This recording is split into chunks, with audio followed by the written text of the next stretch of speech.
ರಾಜ್ಯದಲ್ಲಿ ಕಾಂಗ್ರೆಸ್ ಸರ್ಕಾರ ಚುಕ್ಕಾಣಿ ಹಿಡಿದ ನಂತರ ಛಾಪಾ ಕಾಗದ, ಪಹಣಿ ಸೇರಿದಂತೆ ಸೈಟ್ಗಳು ಖರೀದಿ ಮಾಡಿದ ನಂತರ ಸಬ್ ರಿಜಿಸ್ಟರ್ ಕಚೇರಿಯಲ್ಲಿ ಶುಲ್ಕ ಹೆಚ್ಚಿಸಿ ಜನಸಾಮಾನ್ಯರ ಜೇಬಿಗೆ ಕಾಂಗ್ರೆಸ್ ಸರ್ಕಾರ ಕತ್ತರಿ ಹಾಕ್ತಾ ಇದೆ ಎಂದು ಮಾಜಿ ಉಪಸಭಾಧ್ಯಕ್ಷ ಜೆಕೆ ಕೃಷ್ಣಾರೆಡ್ಡಿ ಕಾಂಗ್ರೆಸ್ ಸರ್ಕಾರದ ವಿರುದ್ಧ ಕಿಡಿಕಾರಿದರು. ತಾಲೂಕಿನ ಕಸಾಬಾ ಹೋಬಳಿ ಚಿನ್ನಸಂದ್ರ ಗ್ರಾಮದಲ್ಲಿ ಮೈತ್ರಿ ಅಭ್ಯರ್ಥಿ ಮಲ್ಲೇಶ್ ಬಾಬು ಪರ ಮತಯಾಚಿಸಿದ ನಂತರ ಹಮ್ಮಿಕೊಳ್ಳಲಾಗಿದ್ದಂಥ ಸಭೆಯಲ್ಲಿ ಮಾತನಾಡಿದ ಅವರು, ಈ ಬರಗಾಲದಲ್ಲಿ ರೈತ ವಿದ್ಯುತ್ ಸಂಪರ್ಕ ಪಡೆಯಲು 3 ಲಕ್ಷ ರೂಪಾಯಿ ಕಟ್ಟಬೇಕು. ಇದು ರೈತರಿಗೆ ನ್ಯಾಯ ಕೊಡುವ ಕೆಲಸನ? ಅನ್ನದಾತರಿಗೆ ಅನ್ಯಾಯ ಮಾಡುವ ಸರ್ಕಾರ ಯಾವುದಾದರೂ ಇದ್ದರೆ ಅದು ರಾಜ್ಯ ಕಾಂಗ್ರೆಸ್ ಸರ್ಕಾರ ಮಾತ್ರ. ಬಡವರಿಗೆ ಅಕ್ಕಿ ಕೊಡುತ್ತಿರುವುದು ರಾಜ್ಯ ಸರ್ಕಾರ ಅಲ್ಲ, ನರೇಂದ್ರ ಮೋದಿ ಸರ್ಕಾರ ಅಂತ ಪ್ರತಿಪಾದಿಸಿದ್ರು. ಬಿಜೆಪಿ ಮುಖಂಡ ವೇಣುಗೋಪಾಲ್ ನಾಡಿ ಕಾಂಗ್ರೆಸ್ ದಲಿತ ವಿರೋಧಿಯಾಗಿದ್ದಾರೆ. ಬಡವರಿಗೆ ಅಕ್ಕಿ ಕೊಡುತ್ತಿರುವುದು ರಾಜ್ಯ ಸರ್ಕಾರ ಅಲ್ಲ, ನರೇಂದ್ರ ಮೋದಿ ಸರ್ಕಾರ ಅಂತ ಪ್ರತಿಪಾದಿಸಿದ್ರು. ಇನ್ನು ಕಾಂಗ್ರೆಸ್ ಮುಖಂಡ ವೇಣುಗೋಪಾಲ್ ಮಾತನಾಡಿ, ಕಾಂಗ್ರೆಸ್ ದಲಿತ ವಿರೋಧಿಯಾಗಿದೆ. ಕೇಂದ್ರದಲ್ಲಿ ಬಿಜೆಪಿ ಸರ್ಕಾರ ಅಧಿಕಾರಕ್ಕೆ ಬಂದರೆ ಪರಿಶಿಷ್ಟ ಜಾತಿ, ಪರಿಶಿಷ್ಟ ಪಂಗಡದ ಮೀಸಲಾತಿ ರದ್ದು ಮಾಡುತ್ತಾರೆ ಎಂದು ಅಪಪ್ರಚಾರ ಮಾಡಲಾಗುತ್ತಿದೆ ಅಂತ ಕಿಡಿಕಾರಿದ್ರು. ಈ ವೇಳೆ Doddahalli Gopalakrishnappa, C V Anjappa, Doddahalli Srinivasa, Narayanaswamy, Shivappa, Chandrappa, C M Munesh, Hanumanthappa, Nagaraj, Munivenkatappa, N Venkataramanappa, Saudemandi, Sheikh Jameel, Nishad Baig, I S Sharif, RTO Venkatesh, Habib Khan ಸೇರಿದಂತೆ ಮತ್ತಿತರರು ಇದ್ದರು. 1,000 ಕೋಟಿ ಹಣ ಬೇಕು. ಈ ಸರ್ಕಾರದ ಖಜಾನೆಯಲ್ಲಿ 73,000 ಕೋಟಿ ಹಣ ಇರಲಿಲ್ಲ. ಆಗೇನು ಮಾಡಿದ್ರು? ನಮ್ಮ ಮನೆಯಲ್ಲೇ ನಮ್ಮ ಜೋಬಿಗೆ ಕತ್ತರಿ ಹಾಕಿ ನಮ್ಮ ಮನೆಯಲ್ಲೇ ಸುಲಿಗೆ ಮಾಡಿದ್ರು. ಯಾವ ರೀತಿ ಸುಲಿಗೆ ಮಾಡಿದ್ರು?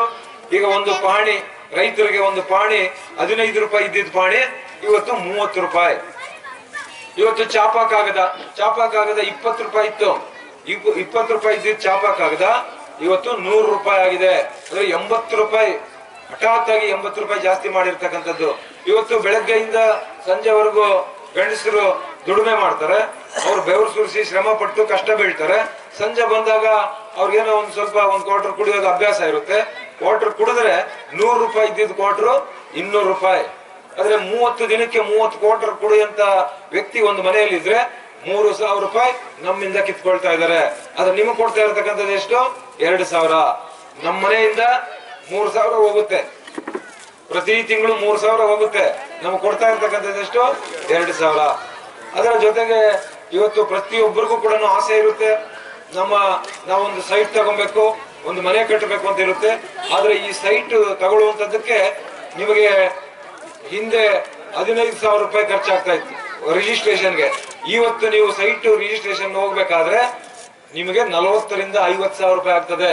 ಅಂದ್ರೆ ಇದು ನಮ್ಮ ಮನೆಯಿಂದ ಕಿತ್ಕೊಳ್ತಾ ಇರ್ತಕ್ಕಂಥ ಹಣ, ನಮ್ಮ ಜೋಬಿಗೆ ಕತ್ತರಿ ಆಗ್ತಾ ಇರ್ತಕ್ಕಂಥ ಹಣ. ಇದು ನಮ್ಮಿಂದ ಕಿತ್ಕೊಂಡು ನಮ್ಗೆ, ಅಂದ್ರೆ ಇವರಿಗೆ ಗೊತ್ತು ಗುರಿ ಇರ್ಲಿಲ್ಲ ಇದು ಎಷ್ಟು ಹಣ ಆಗುತ್ತೆ ಇದಕ್ಕೆ ಅಂತ.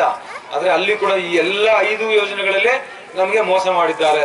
ಇವತ್ತು ಇವ್ರು ಹೇಳ್ತಾರೆ ನಾವು ದಲಿತರ ಪರವಾಗಿರ್ತಕ್ಕಂಥ ಸರ್ಕಾರ ಅಂತ, ರೈತರ ಪರವಾಗಿರ್ತಕ್ಕಂಥ ಸರ್ಕಾರ ಅಂತ ಹೇಳ್ತಾರೆ. ಇವತ್ತು ದಲಿತರಿಗೆ 11,300 ಕೋಟಿ ರೂಪಾಯಿ ಅವ್ರಿಗೆ ಮೀಸಲಿಟ್ಟಿರ್ತಕ್ಕಂಥ ಹಣವನ್ನ ದುರುಪಯೋಗ ಮಾಡಿದ್ದಾರೆ. ಏನ್ ದುರುಪಯೋಗ ಮಾಡಿದ್ರು? ಈ ಗ್ಯಾರಂಟಿಗಳಿಗೆ ಬಳಸ್ಕೊಂಡಿದ್ದಾರೆ. ಈ 11,300 ಕೋಟಿ